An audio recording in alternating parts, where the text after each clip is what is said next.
We are all going to die one day, and if we have to waste what little time we've got playing video games, they better be the right ones. Today, we are looking at Warface, winner of one of the most generic names in gaming history, and a game that claims to be free to play, but is it worth my time?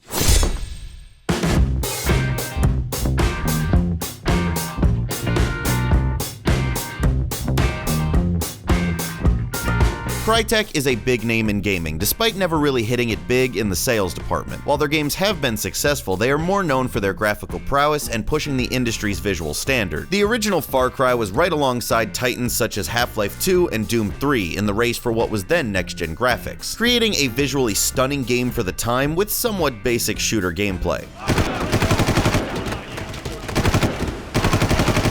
Crysis did the same years later, pushing graphics to a ridiculous standard that games only caught up to almost 4 or 5 years later.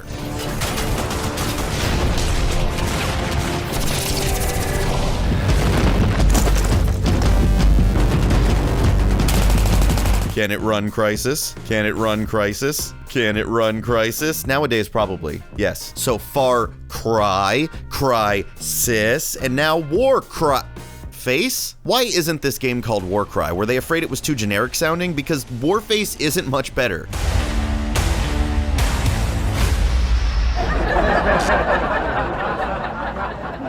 So name aside, Warface isn't a new game, originally releasing in 2013, but it remains near the top of the what's being played list on Steam, and I wanted to find out why. Also, we just did a sponsored video for Warface on Neebs Gaming, and while this video isn't sponsored as well, it did show me the game is still being supported. We're sellouts! We sold out! I get to feed my kid tomorrow! I did play it for a few hours when it first released, but I remember it being kind of so has anything changed? Let's find out. First off, they are proud to state that this is a CryEngine game. Look at those logos, just look at them. In 2013, this was more impressive, as most free-to-play shooters kind of look like this. But CryEngine was AAA game tech back then, and the reason I checked this game out in the first place. Before you start, you pick a character, and surprisingly they're all men? Sorry ladies, no mass murdering role models for you, I guess. And then Warface begins with a basic intro tutorial, showing you the game's mechanics like shooting, sprinting, and how to be an asshole with the door.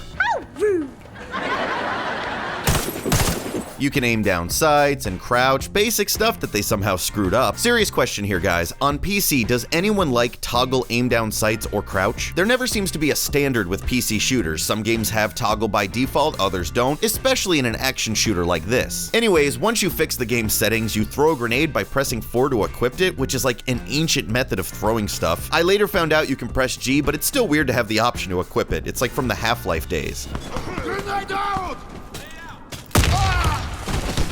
Another weird option is the ability to equip things like silencers and scopes on the fly, a feature that seems to be in every CryEngine game. It's not a bad feature and is actually pretty cool mid-game to tweak your loadout for different situations, but does the CryEngine just like have this built in, or is it really good at rendering guns a few feet away from your face? As said, the tutorial is basic, but it also feels somehow extremely cheap. Animations look rushed and lazy, and characters seem to just move from point to point on a rigid line. It's weird. I would have rather read the tutorial or just learned from gameplay, because the way it is now, the tutorial leaves a bad taste in your mouth right from the beginning, and that isn't the best way to start off a game.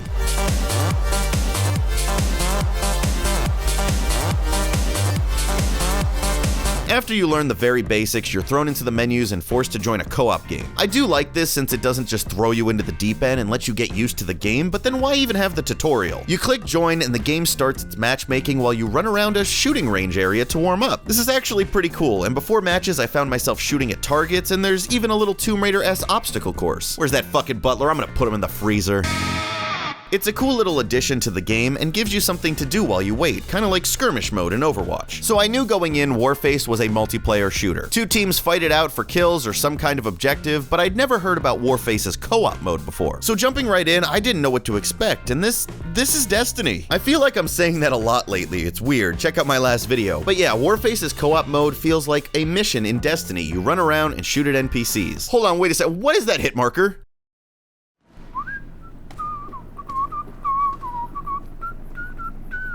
Alright, thank God, now that's manageable. So co-op is its own weird beast on its own, and I'll dive into that at some other point. But you run around a surprisingly big map for a free-to-play shooter and shoot at AI dudes. That's all you really need to know for now. After finishing the first mission, you jump up to rank 2 and you're allowed to play competitive multiplayer. I want to focus on this part of the game first because as a curious gamer, it's probably what you're wondering. Is Warface's multiplayer worth my time? Warface is your basic multiplayer first-person shooter. It has different game modes like Team Deathmatch, Domination, you know, the basic stuff, and also a few different modes that kind of feel like a smaller version of Rush and Battlefield. Maps vary in size, but most of the time they are larger than your average Call of Duty fare, making the game kind of feel like Battlefield Hardline at first. And that's not the only thing that feels like Battlefield, as players can choose between 4 different classes. Riflemen can resupply their teammates, medics can revive and heal players, engineers can restore armor for teammates, and snipers can, well, snipe. The game seems to mix the Battlefield-style roles with faster-paced action and gunplay found in games like Call of Duty. This can provide an interesting mix of gameplay, but leads to some classes' abilities being underutilized, when instead of reviving teammates, medics just run past you and back into the action. Classes are more useful in the game's co-op mode and seem more like slight changes in the competitive multiplayer. But classes do decide what type of weapons you use, as the rifleman obviously uses rifles, medics use shotguns, engineers use submachine guns, and snipers use snipers. Speaking of guns, let's talk about unlocking them, because this game is free to play, and that means it has to make its money somehow. Warface has opted for a renting type of system, with its guns and gears being available as long as you got the points. It's kind of early to bring up the whole money thing, isn't it, Anthony? Last time that was at the end of the video and you flipped out on the game. Yes, that's true, pitch-shifted version of myself, but this time it's a little different. Would you guys believe me if I told you Warface's currency system is pretty fair and doesn't seem to rip you off? It's not true.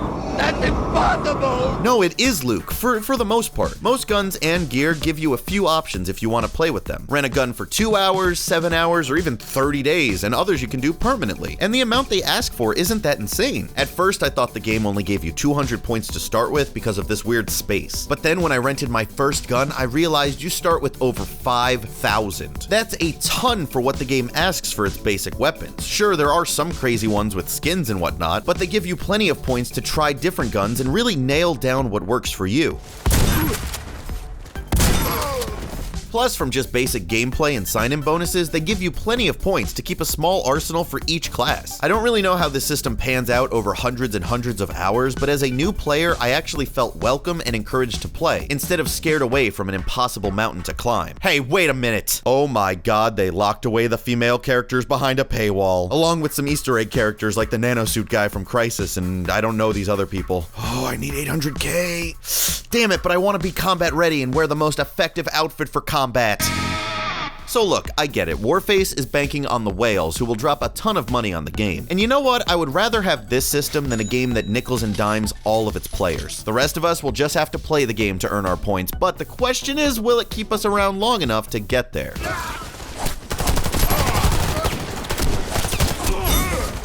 So earlier I brought up Crytek's ability to make visually gorgeous games that are somewhat lacking in gameplay, and I mention that because it's surprisingly the opposite here. Warface lacks polish in almost everything but its gameplay. Graphics-wise, the game looks good, not top-tier stuff like in 2013, but it is a clean-looking game that's still a step above many free-to-play shooters. But where it lacks polish is in its general feel outside of gameplay. Menus are standard and simple, and the graphics before and after matches just kind of happen and look kinda cheap. It's like the tutorial's presentation all over again, but does this matter if the gameplay is solid? That's honestly up to the individual, but for me it became less and less of a distraction because of just how solid the gameplay can be.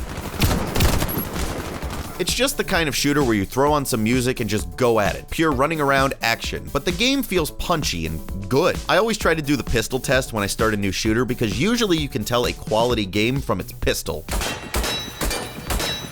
And honestly, while at first it was kind of disappointing, the revolver fixed that, and sniper rifles feel good as well. Like Call of Duty sniping, it gives you an instant and solid hit, emphasizing action over realism, but I prefer this method.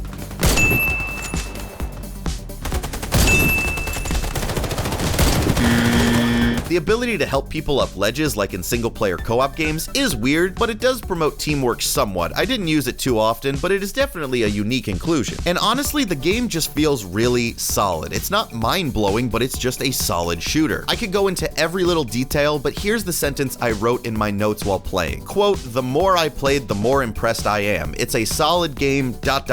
really, exclamation mark, exclamation mark, exclamation mark, end quote." Not the world's best grammar, sure, I try to write these notes quick while I'm playing, but I was genuinely impressed by Warface and was having a lot of fun despite its lack of polish in other areas.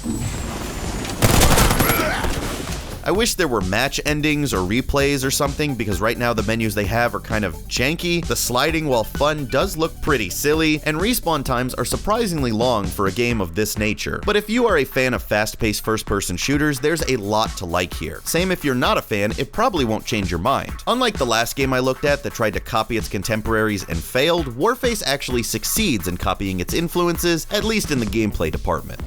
Your fruit-killing skills are remarkable. Now, I have seen some complaints about the game being pay to win because of the gear that you can buy to take less damage, and some guns have slightly better stats. All I can say is in my first few hours of the game, it wasn't a noticeable problem. Sure, I got my ass handed to me at times, but I chalked that up to being a newbie playing against veterans. I found the guns and equipment the game starts you with to definitely be adequate for competing against any other player. And really, how serious are you going to take this game anyways? Some games I take way more seriously than others because of the community around them. In high school, I loved playing Call of Duty and getting better at it because it was one of the most popular games, and being good at it in a group of friends at least meant a little bit of something. More recently, Overwatch has a blossoming professional scene, and it's exciting to practice a game knowing that there's some next level players out there, and hey, that could be me, right? Surefour moving in with the Dragon Blade, gets the triple kill, going for more. Surefour on an absolute rampage. Point is, I don't get that vibe from Warface, and you really shouldn't take it that seriously. It's been around for years and has a decently active player base, but I feel like those people are sticking around for the game's solid gameplay and, you know, fun. Slight imbalances in a game like this won't ruin anyone's life. I never felt weak against players with nanosuits or tricked out guns, and I was still having fun. It's like the average player has 95% power, and those who drop a ton of cash can reach 100%. I'm not forgiving the practice of pay-to-win games, but to me 95 to 100 is an acceptable balance for a game that cost me absolutely nothing to enjoy. I think this has to be looked at on a case-to-case basis, because any further and it's completely unacceptable. But I can deal with it here, and hey, who doesn't like an underdog story, right? And you don't even really need to spend any money to get the good stuff, because if you just budget your points right from normal gameplay, you should be able to get all the good stuff anyways. Just be smart with your points, kids. Warface, from a pure gameplay perspective, really impressed me and kept me coming back for more. It lacks polish in some areas, but not in the area that matters most. I can honestly see myself coming back to this game every so often, or even streaming it here and there. So obviously saying that, Warface is definitely worth my time.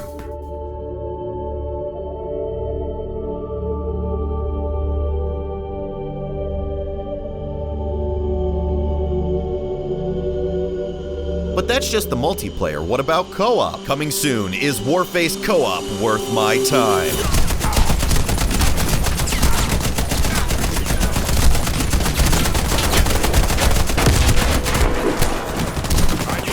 Thank you guys so much for watching. If you enjoyed this video, hit the like button to let me know if you want a part 2 of Warface co-op, because honestly, Warface's co-op is its own beast of a game, and that's kind of why I was so impressed with this game. There's a lot of content in there, and it's surprisingly solid. I didn't go into this knowing what to expect, and last time I played Warface, it was kind of like, meh, so I was kind of genuinely surprised. It's a really solid shooter, and it's free. I hope you guys enjoyed me looking at a free-to-play PC game. I know with the last video, you guys really enjoyed it. I think, so thank you if you subscribed from watching that video, and I might look at more mobile games in the future. This time it was a PC free-to-play game, but I kind of want to look at just the free-to-play market. It intrigues me, those types of games, and what's, you know, worth my time. But hit that like button if you want to support the show, subscribe to the channel if you're not, and if you like these videos and you want more, consider supporting me on Patreon. Thank you guys so much. That being said, here's $5 to everyone who donated. Wait. That being said, here's a special thanks to everyone who donated over $5 on there. Drew Iterator Rick, which I just noticed is donating $13.37. Very nice, sir. Xavier Charlotte, thank you. Carlos Ruiz, thank you. Riley Davidson, thank you. Dave's Venture, thank you. Ammo to Go, thank you. They Call Me Pepper, thank you. Should I just start calling you Pepper? Probably should. Curtis Wilson, thank you. Luke Ave Water, thank you. Jay Bodane, thank you. Carl Sykes, thank you. JJ Tube, thank you. Anthony CSN Backwards, thank you. TJ Grum, thank you. Omar Diaz, thank you. Paul Witowski, thank you. $2 Gaming, thank you. Ryan O'Connell Shadowcloud, thank you. And Frederick Moeller, thank you. Thank you guys so much. I just got a boop on my phone and I gotta check that phone, so thank you guys so much for supporting the show. I'll see you the next one. And oh my god, it's Duralius. What does he want?